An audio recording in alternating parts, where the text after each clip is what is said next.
Welcome to the last video of this year. As we're wrapping up 2023, I couldn't help but take a moment to reflect on all of the wonderful watercolor compositions we've painted this past year together. And I say we because most of them I released on my Patreon, and so many of you created absolutely delightful variations using your own unique style and color palette. And of course, I've made quite a bit of progress on my own, improving my watercolor techniques, testing new materials, and really stretching the limits of my watercolor paper with some very intricate compositions.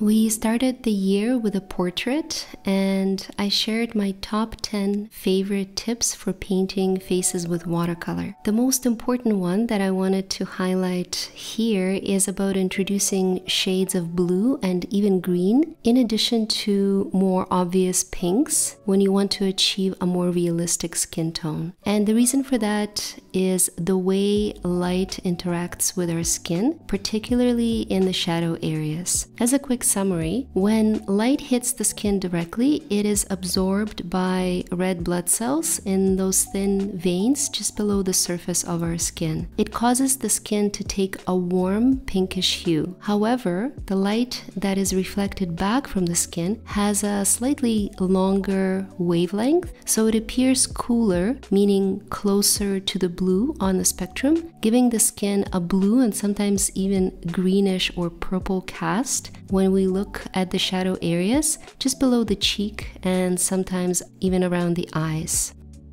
After this portrait, I put together a bright and sunny composition featuring a sunbird sitting in a lemon tree, and I showed you my 3 most frequently used watercolor techniques, the ones that I think are essential to learn if you're just starting with watercolor. I'm talking about wet on wet, wet on dry, and a very beginner-friendly blooming technique that will give you that rich and complex texture without having to introduce too many layers of color. All you have to do is cover your paper with a light wash and then drop some clear water, watching the paint spread and form very natural organic shapes that can mimic petal or leaf texture very well, or give you a more abstract, visually interesting backdrop when applied to backgrounds.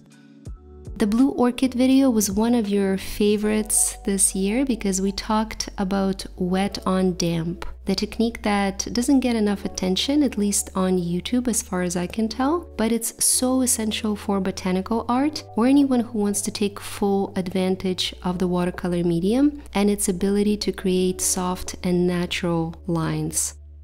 I used extra long dagger brushes to apply very saturated, very vibrant phthalo blue to partially dried petals, and you can imagine how well this can work on any other flower, for example stargazer lilies, or just any green leaves whenever you want to add intricate veins and lines that don't look too harsh and can closely resemble what we see in nature. Our next composition was a bit more complex. We painted a cluster of sweet pea flowers and a dragonfly.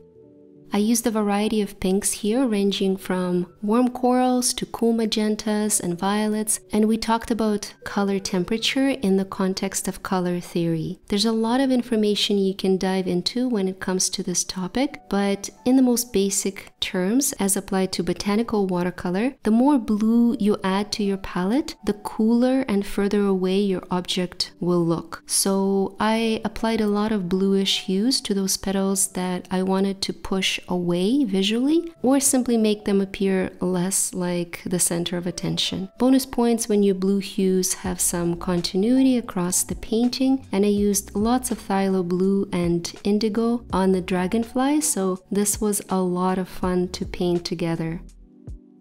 Next, I painted some dusty roses, and we talked about 3 watercolor mistakes that all beginners tend to make.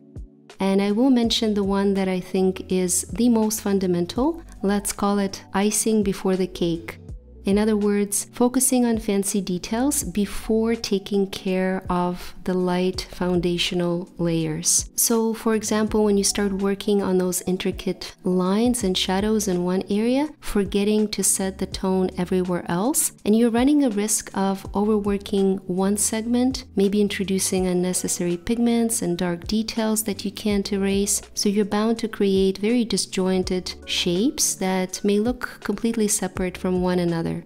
With watercolors, it's not just important, it's essential to take care of the larger color washes first, because we don't have the luxury of painting with lighter colors on top of dark like we do in acrylics or gouache. And with some very rare exceptions, we can't erase anything. So laying down the foundational colors using your lightest values, meaning very watered down pigment, is absolutely key. Speaking of watercolor limitations and the strategies we use to deal with these limitations, we painted this lily of the valley back in June and talked a lot about the use of white pigment and how it's best to avoid it altogether. Instead, opting for a negative painting technique, it's a way of painting around the white details using the white of your paper as a true white color in your watercolor work. After the delicate lily of the valley, I decided to paint a gigantic, very intricate rose. And the most important technique I wanted to highlight here is softening the edges, meaning laying down washes of color that go across your object and into the background in certain areas in order to create a more atmospheric look. In August, we painted some vegetables, and this was a great way to test out super granulating pigments from Schmincke and even use some salt to create beautiful textures. In total, I demoed 5 different ways to create textures with watercolor in this tutorial, ranging from glossy to bumpy to very granular, and you can check out this tutorial on my YouTube channel. I think I will actually link all of these below in the description so you can watch them in one playlist. And of course, don't forget to subscribe because I have lots more coming up for you this year. Our fall composition was a super intricate forest scene with a chipmunk and lots of mushrooms and berries. I didn't do a lot of animals this year, so I wanted to share some of my tips for painting fur and practice negative painting technique. The other important technique I wanted to highlight here is the use of masking fluid whenever you want to preserve white details on white paper. And we applied masking fluid to red caps with a rubber applicator, then covered everything with 2 layers of bright red, resulting in a very detailed, realistic set of mushrooms.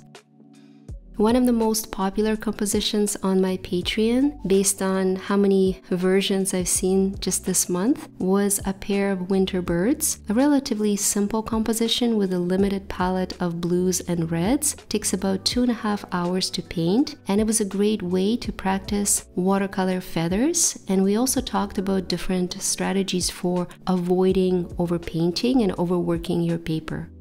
The one I wanted to highlight especially is switching from larger to smaller and more precise brushes that hold less water as you build your color layers step by step. And of course, avoiding erasers. To that end, I actually released a full video on my Patreon showing you my process for creating outlines with minimal use of eraser. I call it the anchor point method. It's quite long, so if you like a more slow, in-depth process videos, you can head over to my Patreon and watch it all start to finish. The most recent watercolor I posted on my YouTube channel was this chocolate orchid, and it was a great opportunity to practice one of my favorite techniques of all times. It's a variation on wet called charging. Essentially, it's all about bringing the new pigments into partially dried wash and charging your initial layer with a whole bunch of new fresh colors so you can adjust the vibrancy and color temperature, or even change the color of the entire segment completely, like I'm doing on these petals, bringing lots of visual interest and introducing vibrant magenta into a more subdued perylene violet. So this last week of the year, I'm just working on the voiceover for this orchid painting that I'm going to release on my Patreon in 3 chapters. I wish everyone a wonderful and peaceful holiday season. Thank you for watching and painting with me. I will see you next year.